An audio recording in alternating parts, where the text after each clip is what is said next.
Good morning. It's Monday, September 11th, 2023. Time to do a little work on the truck.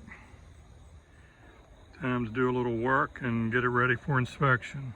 Windshield wipers quit working, the motor's bad, so it shouldn't be too much trouble to change the motor out. I bought a cheap Chinesian motor, so we'll see how well it lasts. If it was really hard to change, I'd buy a better motor, but this one's pretty easy to change, and I don't drive this truck much anyway. Step one is to take the windshield wiper blade off the arm. Next step is to lift up on your wiper blade a little bit. That takes the tension off, the side load off of this thing here, which is spring loaded, and you may need a screwdriver just to pull that, see that little tab slide out.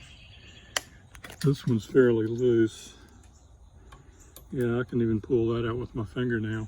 Once you do that, then I'll remove my propping mechanism here and I'll show you what happens next.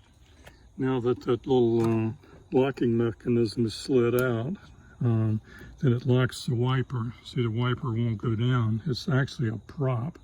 So it props the wiper up and takes the side load off, and then all you got to do is wiggle it, and there it comes right off. Easy peasy. Okay, both arms are off. Next thing we need to do is to pull this little weather stripping off. And it was pretty easy. Next thing we need to do is to pry off these 5 little rubber retaining clips, plastic probably. You may need a step stool to get the center clip off. And so there are little kind of ways I'll need to stand on the stool to get that. Now the 5 little push connectors are out and the weather stripping's been pulled back. The cowling, you'll find the cowling's completely loose. And it'll take 2 hands to kind of bend it a little bit and pull it on back. Kind of work it to one side and then it'll come back, and then you can, it's loose on the other side, and then you can just zip it right on out of there. And then the last thing to do to get the cowling off is you got to work the sprayer, the rubber sprayer line loose. I was thinking about just pulling the motor out.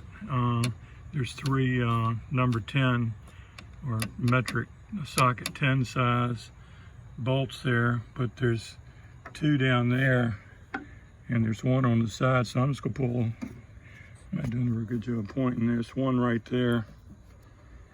I'm just gonna buzz them out and just put the whole transmission up here on the table. It'll be easier. I like to use my impact driver on these things too. I can put an adapter in it and put my socket on it. And this one was a more expensive kit. It has speeds 1, 2, and 3, 1 being the slowest. And it does a good job taking stuff apart and putting it back. Number 1's not gonna do it. Let's go to number 2. I always start on the lowest setting.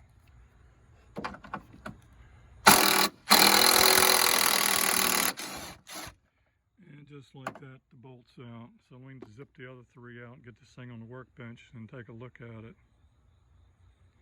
Even easier, didn't have to take the last bolt out. It just slides into the rubber and then you tighten it up. So take out the 3 over that away, the 2 in the middle and the 1 on the end, and just give it a slide right on out. I'm gonna clean and prep the plug. I sprayed a little WD-40 in there to get the dirt out. I'm gonna use a little deox on it just to get the oxidation off the metal. I plugged the new motor in. I'm gonna run it so it ends up back in the stop position.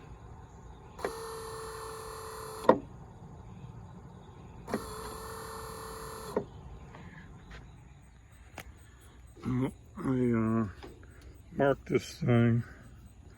I don't think you're going to be able to see the marks, but I marked it where this spline part hits the motor.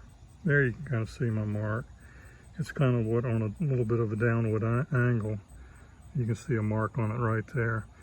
So hopefully this one broke down. The motor stopped working when it was parked out here in the parking lot for 3 months. So I know it's in the park position. So that's probably the way it needs to be when the motor stops in the park position. and so I don't have to do a lot of fiddling around with it, pulling this off and resetting it. I'm gonna try to line it right back up, and then it'll go right on there and be done with it. Even better, I tapped, once I took the nut off, I tapped that arm off. It has not even moved, it's kind of stiff. Perfect. It's definitely gonna line right back up where it needs to go. All right, got the new motor on there. Time to put the transmission and motor back on the truck. Looks like it looks good. Let me finish this little project up. Let me start it up, and then you can watch it go back to the park position. There it goes, and it parks. Start it up, back to park. I'll put a little bit of dielectric grease on these splines before I put the arms back on to keep them from getting stuck on the arms or the spindles.